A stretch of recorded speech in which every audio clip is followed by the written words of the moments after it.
자, 그리고 드디어 기다리셨던 라운드 테이블 시작을 하도록 하겠습니다. 그래서 앞에 이게 준비되어 있는 것처럼요, 이번 라운드 테이블 주제는 그 문화 콘텐츠학의 학적 이상 및 한국 분류 모델에 대한 연구, 그리고 이 내용에 대한 발제를 그 한신대 디지털 영상 문화 콘텐츠학과의 신광철 교수님께서 발제를 해주실 거고요. 이 라운드 테이블의 토론은 한국연구재단의 김현중 실장님과 국립경북대학교의 태주 교수님께서 대표로 대담을 진행해 주시겠습니다. 그리고 저희가 좀 너무 죄송스러운데 굉장히 중요한 얘기고 많은 시간을 드려야 되는 게 마땅한데 저희가 지금 일정이 전체적으로 지연이 됐고 저희가 25분 안에 좀 맞춰야 된다는 좀 양해의 말씀 먼저 드리고 발제 먼저 부탁드리겠습니다. 네. 고맙습니다. 사전에 이제 프로그램을 받아보고 30분 안에 테이블을 접어야 된다. 이런 정보를 입수하고 방향을 좀 바꿔서 최대한 짧게 발언할 수 있는 그 자료를 만들어 봤습니다. 그런데 여기 이제 적힌 대로 45분까지로 되어 있는 라운드 테이블 시간이 45분에 시작이 되었어요. 이런 상황이라면 더 짧게 말씀을 드려야 될 것 같은데 최대한 짧게 해보겠습니다. 지금 이제 이 논의는 사실 제가 문화 콘텐츠 관련 이제 활동을 시작하는 시점에서도 제기되었던 문제. 실제로 뭐 저희 같이 이미 이제 다른 학문 분과에서 활동하던 사람들은 아무 문제가 없는데 새로 이제 문화 콘텐츠학 박사 학위를 취득하시고 박사 활동을 해야 되시는 분들은 이 이슈가 상당히 첨예한 중요한 이슈. 그런 점에서 일단 사제부터 선배 학자들이 사실은 게으르고 공감하지 못해가지고 하지 못했던 일을 이 강소영 회장님께서 제기를 하셔서 오늘 테이블을 차릴 수 있도록 해주시면 감사드리고, 사실은 이 이야기 우리끼리 하는 이야기일 수도 있지만 또 연구재단과 함께 협의를 해야 되는 그런 이슈이긴 한데 또 연구재단에서 책임 선생님께서 오셨습니다. 그래서 굉장히 중요한 이야기인데 최대한 짧게 해야 되는 압박이 벌써부터 시간이 저는 쫓는 것 같습니다. 보다 상세한 내용은 오늘 테이블에서 이야기된 논의까지 해서 여러분들 만나러 다닐 거예요. 그래서 최종적으로 종합해서 이것을 만들고 있는데 사실은 굉장히 좀 복잡한 이슈이기도 합니다. 이런 주제도 얘기해봤고요. 어떤 학문의 스스로의 학적 이상을 확보하려면은 이론과 교육 두 영역에서 국가적인 시스템을 진행하는, 그게 이제 저는 학회와 학과라고 생각해요. 이 학회 학과가 학문의 최소 지표를 이룬다고 생각합니다. 문화 콘텐츠 학교의 그 현황을 지금 현재 활동하는 현황들을 정리해 보시면 굉장히 오래됐죠. 2002년부터 시작했으니까 오래된 역사를 갖고 있고요. 여기서 이제 적지는 않았는데 인문 콘텐츠 학회가 아까 태주에서 막 이제 이야기하다가 나눈 이야기인데 처음에 시작할 때 문화 콘텐츠 학회로 시작하지 않고 인문 콘텐츠 학회로 시작했더니 몇 가지 맥락이 있는데, 하나는 이제 인문학에서 인문 콘텐츠하고 확장이라고 하는 맥락이고요. 또 하나는 인문학자들이 모여서 문화 콘텐츠 학회를 만들려고 했는데 이미 문화 콘텐츠 학회라고 한국 문화 콘텐츠 학회가 이미 있었고, 그게 이제 말하자면 신문방송 학회에서 이미 만들어서 활동하고 있는 시차는 별로 맞지 않습니다만, 그런데 지금 그 학회는 없어졌더라고요. 없어진 지 꽤 됐습니다. 그래도 이제 인문 콘텐츠 학회, 글로벌 문화 콘텐츠 학회, 저는 굉장히 고무적이라고 생각하는 콘텐츠 문화 학회.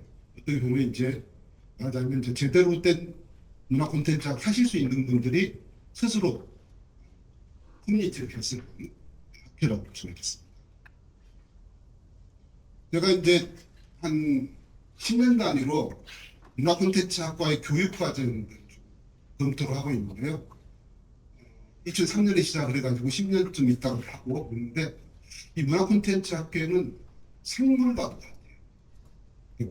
굉장히 변화가 아주 불쌍합니다.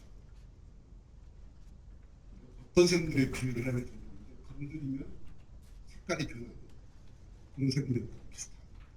그래서 이제 이번에 조사를 해보니까요, 개수는 더 늘어나는데 뚜렷한 변화의 양상도 보입니다. 그 부분은 제가 이제 세 번째 글을 쓸 때 이제 문화 콘텐츠학과 교육과 관련된 준비 중인데 그때 자세하게 말씀드릴 텐데요. 제가 이제 이번에 학문 분류와 관련된 논의를 해야 되기 때문에 단과대학 혹은 계열 이런 것들이 어떻게 설정이 되고 있는가 좀 위주로 한번 체크를 해봤습니다. 인문대학, 문과대학, 인문사회과학대학, 사회과학대학, 주류는 인문문과대학인데요. 그렇게 분류할 수 있는 대학들이 한 24개 대학이고요. 그 다음에 깜짝 놀랐습니다. 정리하다. 문화 콘텐츠 대학으로 분류할 수 있다. 단과대학명으로 문화 콘텐츠가 들어가 있다. 단과대학명으로 문화 콘텐츠가 들어가 있는데 연구재단에 학문 분류가 없다. 이건 이렇게 대한민국 학계가 반성해야 돼요. 대학도 반성해야 돼요. 그런 일이기도 합니다. 문화 콘텐츠 대학, 문화 콘텐츠 학부, 그 다음에 최근에 개항은 또 미디어 콘텐츠, 결합되는 미디어 콘텐츠 대학. 이렇게 분류할 수 있는 대학들이 한 17개 대학. 앞에 24개 대학, 인문대학. 근데 이제 사실은 시간이 없어서 못했는데 여기 다 들어가 보면 사실상 인문대학, 문과대학으로 분류할 수 있는 성향의 대학들이 적지 않은데 이름이 문화 콘텐츠 대학으로 바뀌고 있는 그런 추세라고 합니다. 그 다음에 또 하나의 그 변화의 양상이 글로벌 대학, 글로컬 대학, 융합대학, 인재개발대학. 이것도 사실은 두 번째 문화 콘텐츠 대학과 비슷한 양상이라고 보여집니다. 이게 28개 플러스 1개 대학. 1개 대학에 2개 세션이 있어서 그렇게 분류하고요. 그 다음에 과거에 있었던 예술대학, 문과대학, 그리고 새로 추가된 관광대학에서 문화 콘텐츠 이런 유형의 대학이 7개, 2개, 2개. 지금 굉장히 많은 숫자의 문화 콘텐츠 학과가 대한민국에서 교육을 하고 있습니다. 그런데 학문 분류에서는 빠져 있다는 것은 상당히 심각한 문제라고 할 수가 있겠고요. 그래서 이제 문화 콘텐츠학의 학적 정체성이 논의가 돼야 학문 분류 체계도 만들 수 있을 테니까 문화 콘텐츠학 키워드를 앞에 했던 학회를 통해 본 키워드, 그다음에 단과대학 계열 단위를 본, 그다음에 최근에 또 변화의 양상이 문화 콘텐츠 학과 앞에 이름이 붙어 있는 그런 학과들이 늘어나고 있는 추세 이게 되고 있어서 그렇게 세 가지로 분류를 해봤더니 문화 콘텐츠학의 학적 정체성과 관점에 대한 연구, 그다음에 문화 콘텐츠 교육 및 수업론에 대한 연구 이런 것들을 쭉 분석을 해보면 글로벌 문화, 콘텐츠 문화, 인문 콘텐츠 글로벌 융합, 그다음에 인문학에서 인문 콘텐츠랑 합작 과정을 보여줄 수 있고요. 그다음에 응용 인문학, 융합 인문학 이런 정도의 키워드를 뽑아낼 수가 있었습니다. 그래서 이제 오늘 사실 본론에 대한 거는 거의 끝나갑니다. 연구재단의 학술 표준분류라고 하는 시스템이 아실 겁니다. 근데 이제 문화 콘텐츠학 박사 학위자가 내가 정말 소중하게 작성한 연구 계획서를 집어넣어야 되는데 어디다 넣을지는 그런 상황을 발생하게 됩니다. 그리고 사실은 나는 내 분야가 여기라고 생각해서 어떤 학문의 어떤 분야를 넣는데 사실은 그 분야하고 내 연구 테마가 안 맞습니다. 그래서 전혀 이해하지 못하시는 분들의 심사를 받아야 돼요. 그런 상황이 발생하는 거죠. 학술 표준 분류가 이제 2024년 11월에 설문판이 나왔는데 연구재단의 학술 표준 분류는 대분류, 중분류, 소분류, 세분류의 체계를 갖고 있습니다. 대체로 이제 논문 연구 과제를 지원을 할 때는 어플라이를 할 때는 소분류나 세분류 쪽에서 지원을 하게 됐죠. 전통이 역사적이 오래된 그런 학문 분야 같으면은 세분류도 잘 발달돼요. 그렇지 않은 경우는 소분류까지 발달되는 경우가 있습니다. 대분류로는 이렇게 인문학, 사회과학, 자연과학, 공학, 의학학, 농수, 해양학, 예술체육학, 복합학 이렇게 되어 있습니다. 질문 한번 드려볼까요? 그러면 문화 콘텐츠학은 이 A부터 H까지 어디에 들어가는 게 합리적입니다. 이거 숙제입니다. 일단 자연과학이나 공학이나 의학학, 농수해양학 여기는 아닐 것 같아요. 그다음에 인문학, 사회과학, 예술체육학, 복합학에는 다 걸립니다. 다 걸린다고 갈수록 그러니까 대, 중, 소, 세로 가야 되니까 대분류의 하나를 선택을 해야 되는 그런 이슈가 20년 전에 인문 콘텐츠 학자들이 모여서 논의했을 때 그때 문학 콘텐츠학이 응용인문학이냐 복합학이냐 하는 논쟁이 있었습니다. 그 논쟁에서 그때는 답을 못 내리는데 시간이 흘러갈수록 복합학보다는 응용인문학 쪽으로서의 문학 콘텐츠학의 정체성이 자리를 잡아가고 있는 듯합니다. 자, 인문학의 그 경우에 대분류 인문학에서 중분류, 소분류, 세분류가 있는데 이것도 참 재밌더라고요. 제가 이제 사실은 관심 가지고 안 봤었는데 이번에 이제 관심 가지고 들여다보니까 중분류만 제시된 경우가 있었습니다. 사전학과 기타 인문학. 소분류가 제시된 경우는 역사학, 철학, 종교학, 한국어와 문학, 중국어와 문학, 영어와 문학, 프랑스어와 문학, 독일어와 문학, 스페인어와 문학, 러시아어와 문학, 서양 고전어와 문학. 그다음에 잘못됐네요. 그다음에 세 분류까지 제시된 경우 이렇게 있었습니다. 그리고 이제 여기서 관심 가지고 볼 게 통역 번역학이라고 하는 게 어문학이 쭉 세분화되어 있는데 통역 번역학은 일종의 어문학의 응용인문학격에 해당되는 것인데 그게 별도로 설정이 되어 있다는 것입니다. 아마 저 오른쪽에 있는 페이지는 제가 수정해야 될 것 같습니다. 복합학의 중분류는 과학기술학, 기술정책, 문헌정보학, 여성학, 인지과학, 뇌과학, 감성과학, 학대학 연구. 자, 네이밍을 놓고 보면 비교적 최근에 발달한 학문들이 배치가 되어 있는 걸 알 수가 있겠고요. 그래서 어떻게 분류할 것이냐, 어떻게 하실래요? 제가 나름대로 결론을 내려봤는데요. 이걸 가지고 제가 여러 선생님들을 좀 만나가지고 자문 절차를 거치려고 해요. 제가 한 학문의 학문 분류책이 한 사람 결정할 수 있는 거 아닙니까? 그래서 일단 아젠다를 제시하고 그 아젠다를 가지고 또 테이블을 또 차리려고 합니다. 오늘은 이제 첫 번째 테이블이고 테이블 여러 번 차리려고 하는데 일단은 문학 콘텐츠 학문 분류의 방향은 인문학에서 응용인문학의 포지션으로 설정하는 게 좋을 것 같고요. 가능성을 보면 복합학도 가능성은 있는데 제 생각은 1순위 인문학으로 판단하고 그렇게 준비했습니다. 이장하고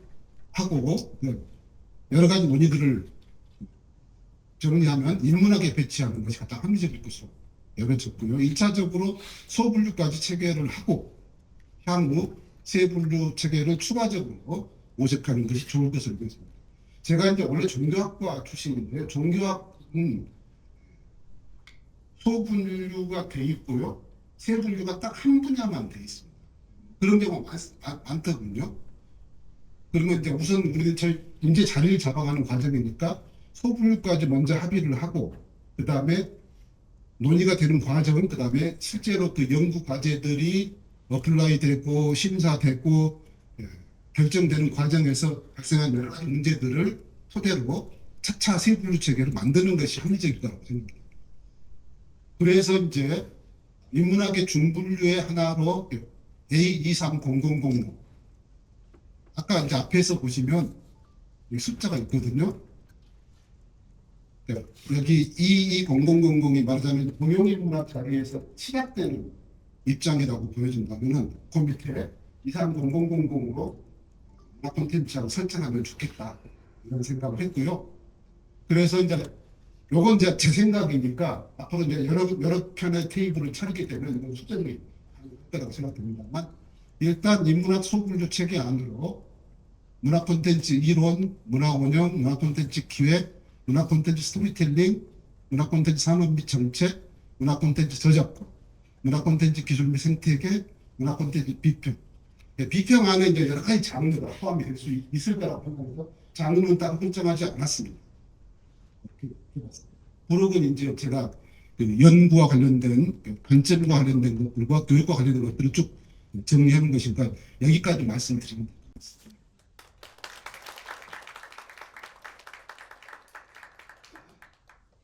예, 심광철 교수님께 너무 감사 말씀드립니다. 원래 더 좀 길게 말씀을 들었으면 더 좋은 말씀 많이 해주셨을 텐데요. 시간 관계상 좀 이렇게 압축할 수밖에 없는 양해 말씀드리고요.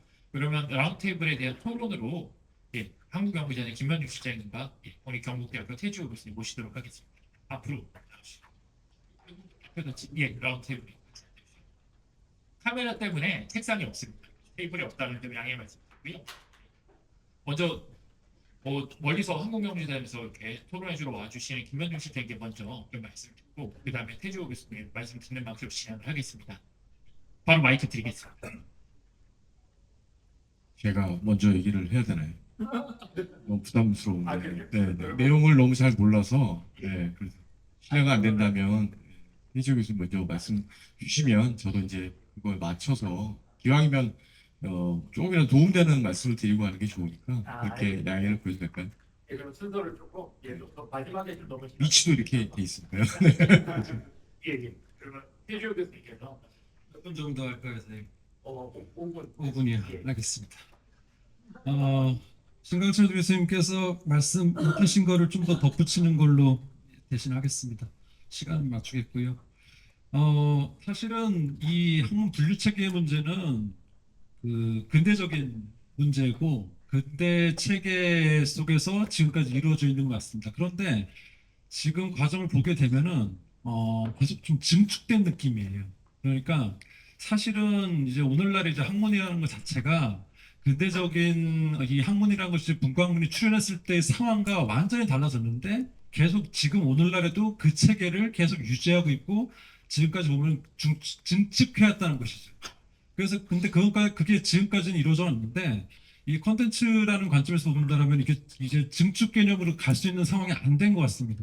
그러다 보니까 지금 수많은 연구자들이 있음에도 불구하고 여기서 지금 어려움에 처해 있는 것 같고 근데 이 시스템은 지금 거기에 따라가지 못하니까 여기서 나타나는 문제가 이제 오늘 이제 나오는 이제 문제가 아닌가 생각이 들고 결국 근데 그럼에도 불구하고 중요한 문제는 이게 쉽게 해결되지 않는 문제는 사실은 일종의 학문 영역 혹은 연구자들 간의 일종의 장투쟁이라든가 아니면 헤게모니 투쟁이 있겠죠. 왜냐하면 연구 대상이라는 거, 연구 방법론에 대한 문제들을 다 소유하고 싶어하고 배타적으로 접근하는 상황 속에서 뭔가 새로 들어왔을 때 기존의 체제를 계속 붕괴시키고자 균열내고자 하는 시도들을 공통적으로 좀 막아내고자 하는 그런 하나의 어떤 그런 심정들도 있지 않을까 싶어서 아마도 지금 이 문화 콘텐츠학이 계속 이렇게 주변부에 있지 않나라는 생각도 듭니다. 연구 대상이냐, 연구 방법이냐, 연구 목적이냐의 문제에 따라서 학문에 대한 문제를 항상 나눠왔었지만 사실 오늘날의 상황이라든가 아니면 아까 선생님께서 보여주신 상황을 본다면 우리가 쫙 보면은요, 이게 계속 중첩되어 있는 건 다 알고 있습니다. 실질적으로. 다 모든 문과학문 영역 속에서 다 중첩되어 있기 때문에 그것에 대한 어떤 배타성을 말하는 것은 이제는 좀 의미는 없다는 생각이 들고요. 현실적인 문제로 가겠습니다. 그렇다면 어쨌든 구조라든가 판을 바꾸지 못한다라면은 그게 가장 이제 중요한 문제이긴 하지만 그걸 못한다라면 결국은 이 구조 속으로 좀 들어가야 되는 상황인데 아까 이제 신 교수님께서 이제 그 말씀을 해주셨죠. 인문학이나 복합학에 대한 문제에 있어서 저도 인문학에 편입돼야 된다는 것을 저도 이제 신 교수님 말씀에 이제 동의를 합니다.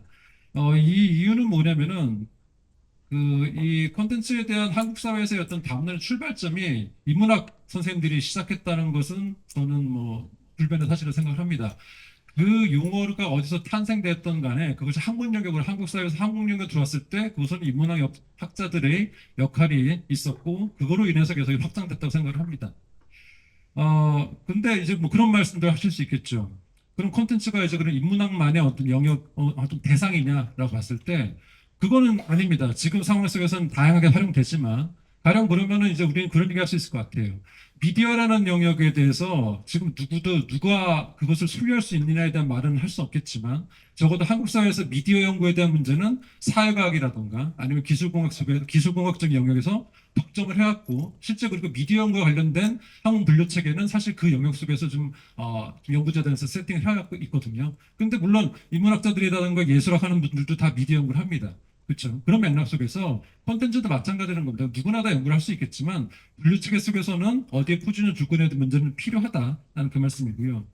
그래서 아까도 말씀하셨지만 결국 중요한 문제는 뭐냐면은 현실적인 차원에서 이렇게 콘텐츠 연구를 하는 학자들이 있는데 이분들이 결국은 후속 세대라는 관점 속에서 연구재단의 어떤 그런 지원 사업을 한다든가 프로젝트 수행함에 있어서 어디에서 수행을 하게끔 할 것인가에 대한 문제를 국가라든가 공적인 차원에서 이 장은 좀 마련해 주어야 된다라는 것이 지금의 어떤 논의의 중요한 시사점인 것 같고요. 특히 뭐냐면은 이 콘텐츠학 연구자들이 가장 지금 갖고 있는 어려움들은 아까 신 교수님 말씀하셨습니다. 나의 어떤 주제를 내가 원하는 그 어떤 분류 체계 속에서 내가 심사를 받고 거기에 대해서 어떤 평가를 받아야 되는데 그게 마련되어 있지 않다는 것이죠. 사실은 동일하게 콘텐츠에서도 영화를 다루고 실제 영화라는 것도 분류 체계 속에 들어가기 때문에 영화를 실제 있긴 합니다.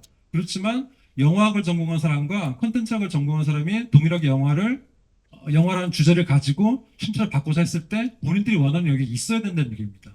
그런 차원에서 말씀드린 것이죠. 그러니까 뭐냐면은 그런 우리가 착각들을 많이 하죠. 아니 콘텐츠로 얘기되는 것들은 기존에 다 영역들이 있기 때문에 거기에 들어가면 되지 않겠냐라고 얘기를 하고 있는데 실제 아까도 말씀드렸지만 각각의 학문들은 다 학문 장투쟁을 하고 있기 때문에 거기에서 사실은 아마 그 연구재단에서 아마 아실 거라 생각합니다. 이 심사라는 거라든가 선정에 대한 과정이 절차적인 투명성은 있지만 실질적으로 그 속에서 어떤 것이 선정되고 탈락되느냐에 대한 문제는 또 다른 어떤 그 현실적인 문제가 있다는 것도 아실 거라 생각을 합니다. 그래서 결국은 이 문제가 지금 한 20년 지금 가까이 지속돼 온 상황 속에서 오늘 이제 제 기억으로는 연구재단에서 이렇게 와주셔서 이렇게 말씀 들어주시는 경우는 이렇게 좀 이례적인 것 같아서 이런 입장, 아까 신 교수님 말씀하신 입장을 다시 한번 좀 반복적으로 말씀드리는 걸로 토론을 대신하도록 하겠습니다.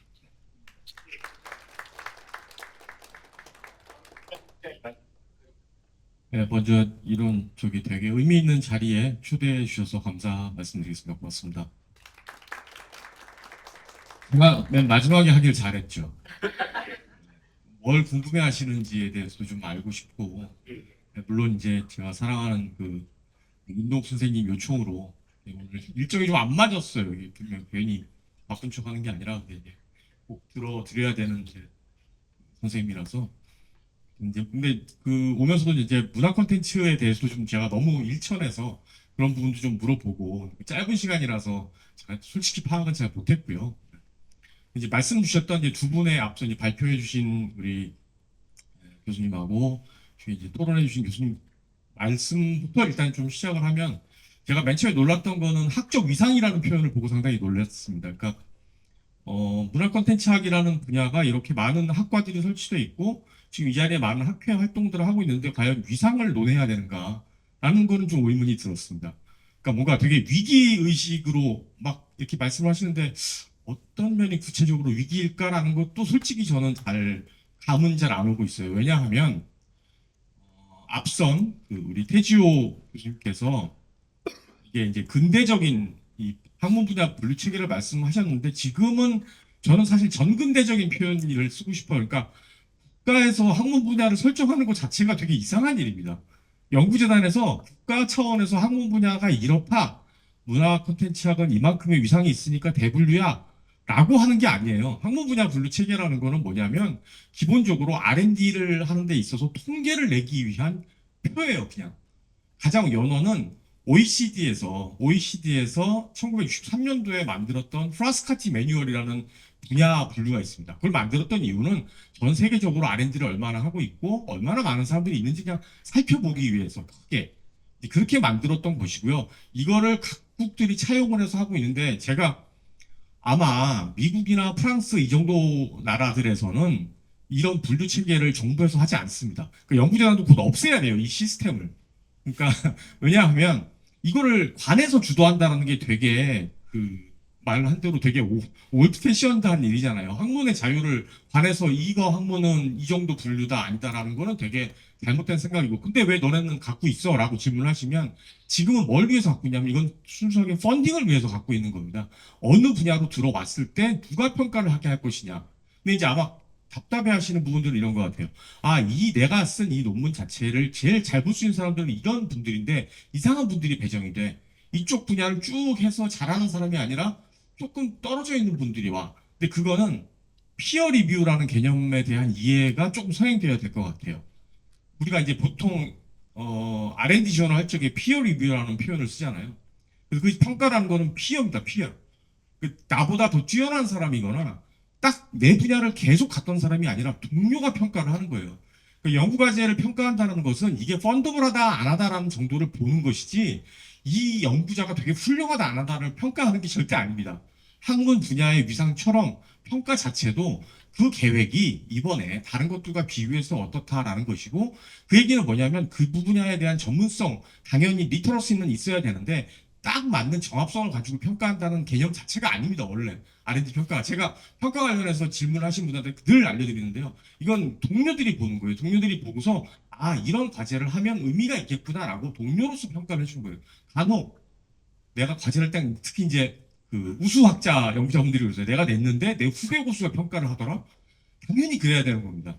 그분들이 보고서 주변에서 봤을 적에 이게 펀더블한지 아닌지를 의미를 찾는 것이지 그 연구자의 역량을 평가하거나 이런 건 아니다. 그래서 저 이제 두 가지 학문 분야에 대한 그 이해 그리고 평가라는 과정에 대한 이해를 꼭 말씀을 드리고 싶고요.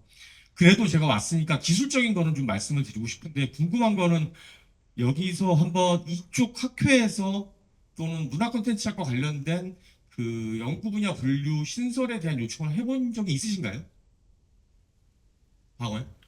아까 제가 우리 인동 선생님 얘기로는 잘 본인은 기억하지 못한다고 하고요. 과거에 이제 있었는지는 모르겠어요. 그러면 일단은 그 요청을 하셔야 되는데 그 요청에 대한 내용들은 다 공지가 되어 있고 해마다 한 번 정도를 합니다. 5월 정도에 아마 하게 될 것 같고요. 그럴 적에 이제 선행돼야 되는 것들이 있는데 거기에 이제 안에 있는 크라이테리아가 있어요. 이제 이 크라이테리아는 뭐냐? 기본적으로 요걸 가지고 아까도 제가 말씀드렸지만 학문 분야라는 것이 이 문화 콘텐츠하고는 뛰어나니까 대분류화 이게 아니라 이거 펀딩을 하고 있을 때 전체의 스케일을 보기 위한 자료입니다. 그래서 거기에 있는 구조들이 뭐냐면 위계성도 보고요, 수용성도 보고, 차별성 그리고 파급 효과 크게 네 가지를 이제 말하자면 그 검토를 해서 아 신설합시다, 맙시다 이걸 결정을 하고 있는데 첫 번째로 위계성이라는 거는 이제 뭐 대충 예측하시겠지만 이쪽에 있는 볼륨이 그 정도 되느냐에 대한 겁니다. 그래서 가장 먼저 하실 일은 아까 학회들이 세 군데가 나와 있는데 연합학회를 구성을 해서 전체 문화 콘텐츠학을 갖고 있는 학생들과 연구자분들이 어느 정도의 볼륨을 갖고 계신지 그것들을 먼저 파악을 하고 그 자리에서 아까 우리 신 교수님께서 이제 이번에 하고 또 하신다 그러셨잖아요. 그런 것들을 했는지를 나중에 묻게 됩니다. 그 과정에서. 당연히 그 수용성 그러면 아까 말씀드렸던 이제 제가 두 번째 크라이테리아가 수용성이 그 분야에 있는 연구자들이 아 이게 학문 분야로 올라갈 만하다라는 것들을 얼마나 다들 공감하고 있냐.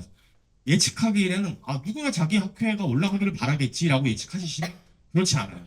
교양학회 같은 경우가 지금 몇 년차에 걸쳐서 쭉 하고 있는데 학회 내부에서의 결정적인 순간에 가서는 지금 계속 이게 이제 말하자면 그 억셉트가 안 되고 있거든요. 그래서 일단 학회 내에서 아까 인문학 분야가 시작을 했으니까 요즘 달라졌으니까 이런 것들에 대해서 충분히 이 내부적인 그 담론 형성이 좀 많이 이루어지는 게 필요하다라는 것이고요. 그래서 그 위계성을 볼 적에는 당연히 아까 실제로 손해보고 있는지도 데이터도 있으셔야 됩니다. 학회원들이 실제로 그러면 다른 거에 비해서 예를 들어서 예술비평은 딱 파트가 있으니까 예술비평 연구자랑 비교하기가 좋잖아요.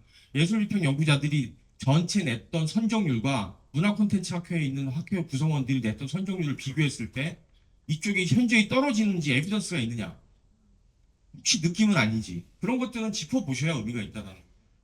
그거를 저도 지금 아 여기가 이쪽에서 내면 더 안 될까라는 생각을 많이 드는 게 뭐냐면 저희 평가 시스템 중에 리뷰 보드라는 제도가 있습니다. 그래서 평가가 사실 학문 분야보다 리뷰 보드에 대해서 그 평가를 운영할 적에 패널을 구성하는데 결정적인 이 잣대인데요. 리뷰 보드 안에는 디지털 콘텐츠학과 문화 콘텐츠학이 따로 별도로 돼 있어요. 그러니까 복합단 안에 저희가 세 개 단이 있거든요. 인문학단, 사회과학단, 복합단, 문화인복합단이 있는데 복합단 안에 이쪽 디지털 콘텐츠랑 문화 콘텐츠가 따로 있어서 제가 보기에는 과연 그쪽으로 갔을 적에 더 선정률이 떨어질까? 이거 분명히 비교해서 통계를 들고 말씀을 하시는 게 의미가 있을 것이다. 다만 비교를 할 적에는 조금 뭐 모든 과학적인 비교가 그렇듯이 다른 조건들은 좀 맞추셔야겠죠. 실제로 연구 업적이나 이런 부분들이 유사한 연구자들 인지를 좀 하나 두고 서로 비교하는 것들도 좀 필요하겠고요. 그런 데이터들을 좀 모으셔서 위계성에 대한 것들을 좀 확보를 하시고 아까 말씀드린 수용성에 대한 부분들은 이런 학회의 자리 이런 모임들을 자주 여셔서 서로 아까 중간중간 이제 아마 제 느낌은 되게 뭔가 이렇게 되게 조심스럽게 이건 내 생각입니다라고 말씀하셨는데 그 생각이 전체 많은 분들의 생각으로 좀 확산돼서 그게 형성되어 있다면 그게 바로 수용성을 나중에 어필할 수 있는 중요한 요소가 될 것이고요.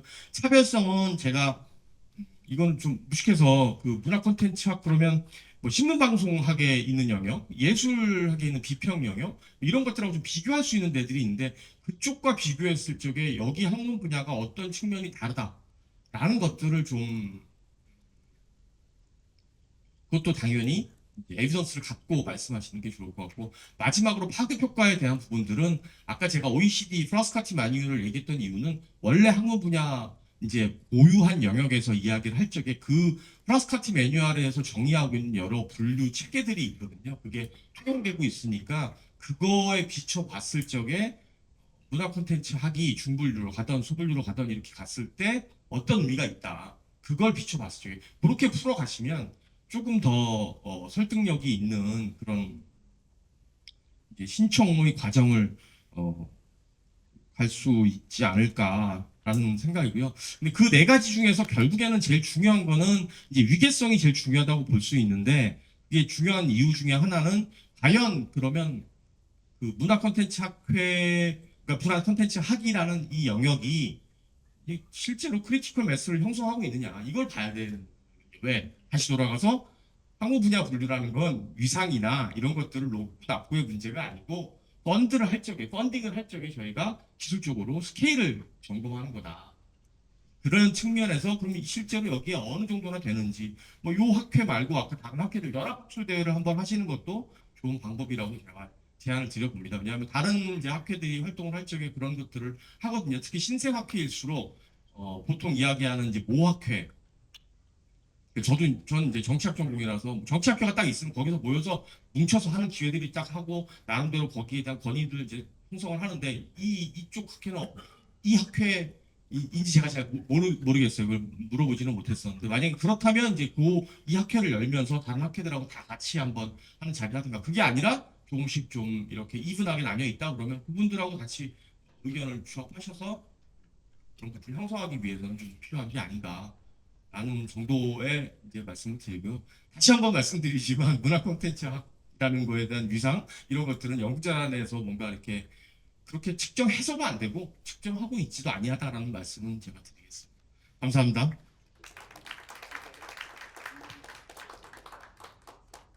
예, 너무 좋은 말씀 감사하고요. 제가 원래 사회를 자주 보는 편인데 딴 건 못하는데 시간 관리를 철저하게 해서 많이 불러주시는데요. 오늘은 좀 모시기도 너무 어려운 김현주 시장님 모셨고 너무 저희에게 소중한 얘기였기 때문에 감히 조금 더 시간을 더 넘겨봤습니다. 그래서 사실 더 할 얘기도 많고 더 듣고 싶은 이야기도 많지만 저희가 또 이제 다음 회의와 총회가 남아있기 때문에 오늘 그 라운드 테이블 아마 더 이런 논의하고 저희 의견을 모으는 문화 콘텐츠학자 의견을 모으는 자리가 또 마련되리라고 생각을 합니다. 예, 발제해주신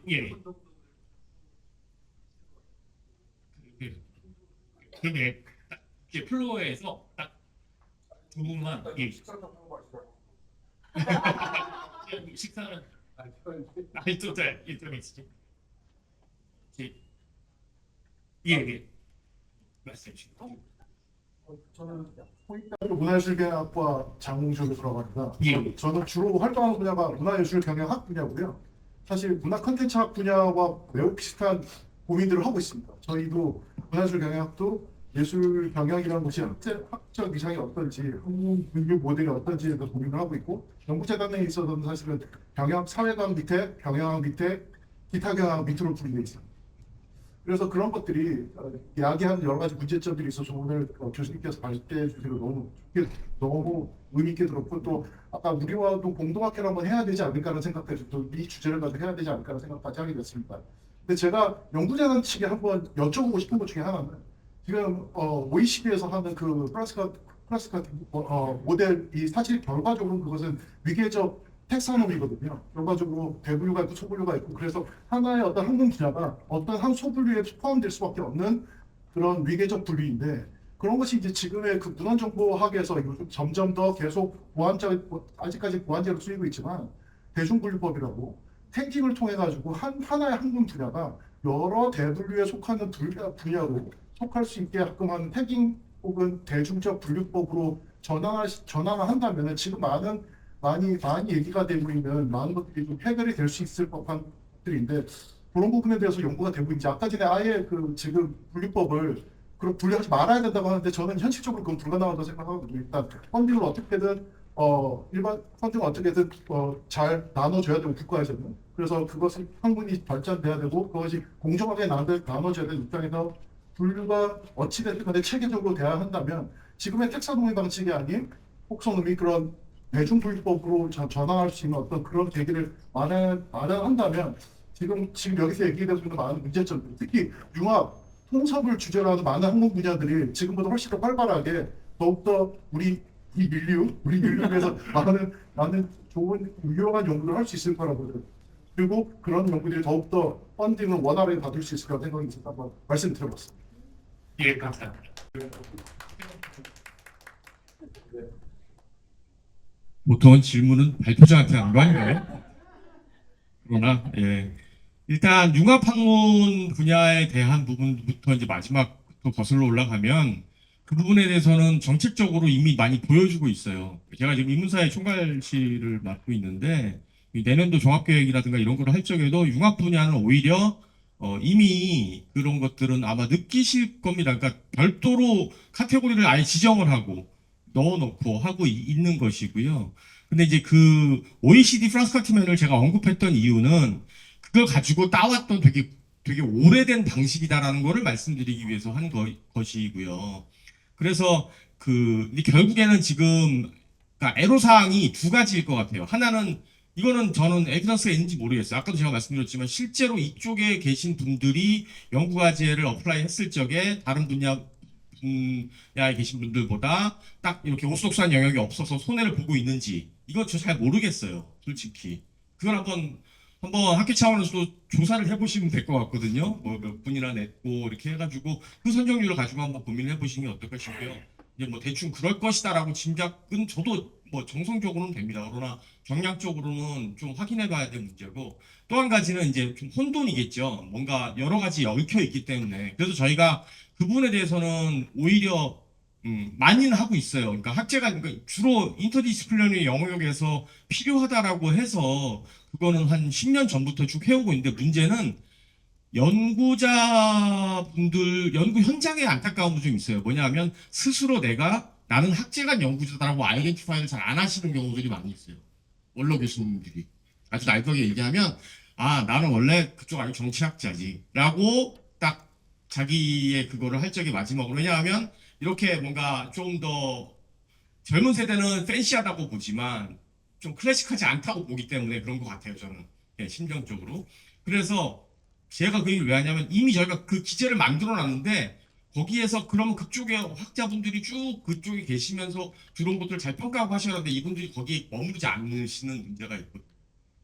그래서 이것도 또 관해서 이게 너무 후진적인 방식이라서 학교 안에서의 자꾸 이야기들을 펼쳐가지고 있고 그러나 이제 말씀드렸던 대로 학문 분야 분류 자체는 펀딩에 대한 문제니까 연구자한테 그런 근거를 가지고 요구를 하시는 게 맞지 않겠냐 그렇게 생각합니다.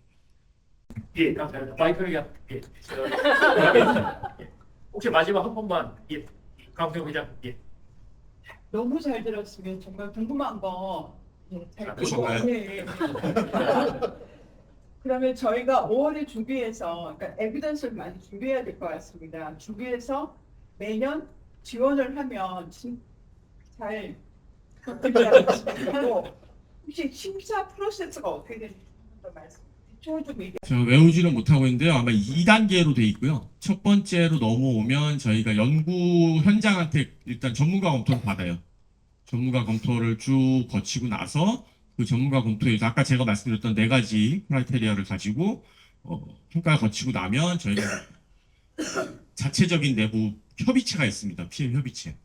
요즘에 좀 하나 바뀌었구나. 그 중간에 전문가 의견들이 오면 교육부에서도 그동안 이제 교육부 얘기를 너무 안 들어줘가지고 교육부가 자기들도 의견을 내는 주체가 돼야 되지 않겠냐 요청을 해서 작년인가부터 교육부 의견도 받아줬어요. 그래서 교육부 의견도 내고 이쪽도 내면 그걸 가지고 PM 저희가 협의체라고 하는데요. 그 자체 내부에 뭐 이렇게 위원들이 검토를 합니다. 검토를 해가지고 그 1단계를 맞춰요. 1단계를 맞춰서 통과가 되면 이제 일단 이거를 저희가 퍼블리시를 해요. 그래가지고 인접학회나 뭐 다른 학회들의 의견을 또 받는 거죠. 이거 맞지 않다 또는 뭐 이런 것들을 받고 그게 끝나고 나면 다음 2단계로 넘어가서 2단계에서 최종적인위원회에 거쳐서 들어가는데 그 중에 제일 중요한 건 당연히 첫 번째 이 전문가 검토하는 단계에서 잘 넘어와야 그러니까 PM 그러니까 그 심의하는 거에서도 저희도 제가 이렇게 평가했던 것 중에는 한 번도 전문가 의견을 거스렀던 적은 잘 없었어요. 전문가 의견들이 오면 그거를 그냥 그 절차적인 내용들만 좀 보고 참고하고 그러면 혹시 필요하면 밸런스 조정. 그러니까 뭐 세부가 너무 많으면 조금 줄이거나. 근데 이게 가부를 완전히 이 전문가분들의 의견을 저희가 딱 이거 아니야라고 하지도 않고 할 수도 없고 그렇게 프로세스가 진행이. 그 전문가들은 교수들인가요? 네 그렇습니다. 보통. 네. 아니 PM은 또 어떤 분으로 구성되어 있을까요? PM은 내부 사람들이니까요. 누구 재단은 네네네. 예, 아마 뭐 궁금하신 것도 많을 테고 토론이 더 치열하게 진행될 것 같은데요. 일정 때문에 더 이상 시간 드릴 수 없는 점 양해 말씀드리고요. 오늘 너무 좋은 발제해 주신 심상철 교수님.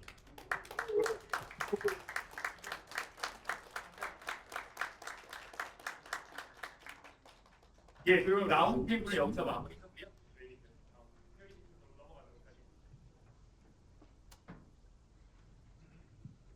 네, 저희가 시간이 많이 딜레이가 돼서 회의식을 바로 진행을 하도록 하겠습니다. 네, 먼저 회의식은 오늘 포스터 발표가 있었습니다. 12시 반부터 1시간 30분까지 진행이 됐는데요. 포스터 발표, 심사 결과를 발표를 하고 최우수상 선생님을 이제 회장님이 시상을 해주시면 되겠습니다. 네, 최우수상은 상금이 20만 원이고요. 국립경북대의 서윤상 선생님께서 선정이 되셨습니다. 네, 축하드립니다. 네. 그다음에 저희가 우수상은 두 분을 선발을 했는데요. 네, 그 역시 국립경북대 박성준 선생님, 그다음에 상명대 김한비 선생님께서 선정이 되셨습니다. 네, 그다음에 장려상 두 분, 상금이 10만 원입니다. 네, 동서대의 천식매 선생님과 박기범 선생님께서 두 분이 장려상에 선정이 되셨습니다. 네, 서윤상 선생님께서 대표로 저희가 시간 관계상 한 분만 대표로 시상을 해야 될 것 같습니다. 예, 앞으로 나와주시죠. 네, 회장님. 네.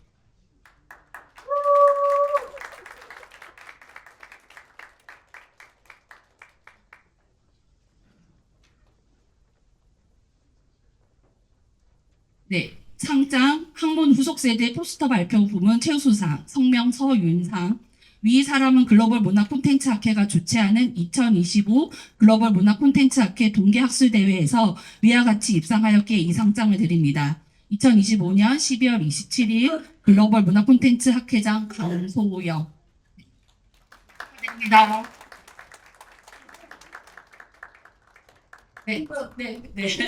네, 저희가 이체해드립니다. 네. 네, 네.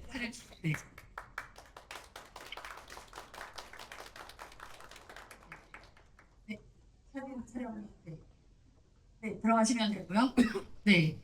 다음은 이제 연구윤리 교육인데요. 네, 저희 학회의 편집위원장을 맡고 계신 태주 교수님께서 편집위원장님께서 잠깐 짧게 연구윤리 교육을 해주시겠습니다.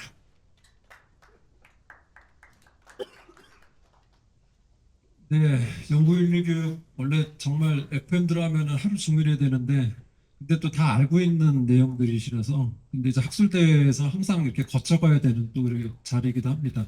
저희가 이제 짚고 넘어가기만 하면 대부분 연구자들께서 잘 지켜주시니까요. 요즘 뭐 저번에도 한번 말씀드린 적이 있었지만 AI 관련된 이슈들이 좀 있습니다. 저희 학회에서도 그 이슈가 좀 나와가지고 편집하는 과정 속에서 결국 이제 문제가 되어서 게재가 안 되는 그런 경우도 있었는데 기본적으로는 이런 감시자 역할보다는 연구자들이 스스로 윤리의식을 가지는 게 가장 중요할 것 같고요. 아마 이 문제는 지금 이제 AI 기본법도 나오고 해서 국가에서 이제 좀 더 학계에서도 이 문제를 그것과 연관돼서 이제 뭐 어떻게 대응해야 될 건가 하는 문제는 좀 더 공통적으로도 좀 아마 이슈가 좀 생길 것 같기도 하고요. 그럼에도 불구하고 저희 학회에서 어쨌든 지금 자체적으로는 지금 체크를 하고 있습니다. 물론 이제 그 전에 뭐 표절 문제라든가 이 문제는 당연한 문제이기도 하고요. 어쨌든 그 저희 그 편집 그 규정이라든가 뭐 이런 문제들 다시 한번 좀 체크하시길 바라면서 오늘 이렇게 짧게 마무리하겠습니다. 폐시의 마지막 순서입니다. 네, 폐사는 네, 지금 현임 회장님이신 네, 강소 네. 네, 폐시 끝나고 총회를 합니다. 네. 폐사 먼저 부탁드리겠습니다. 네.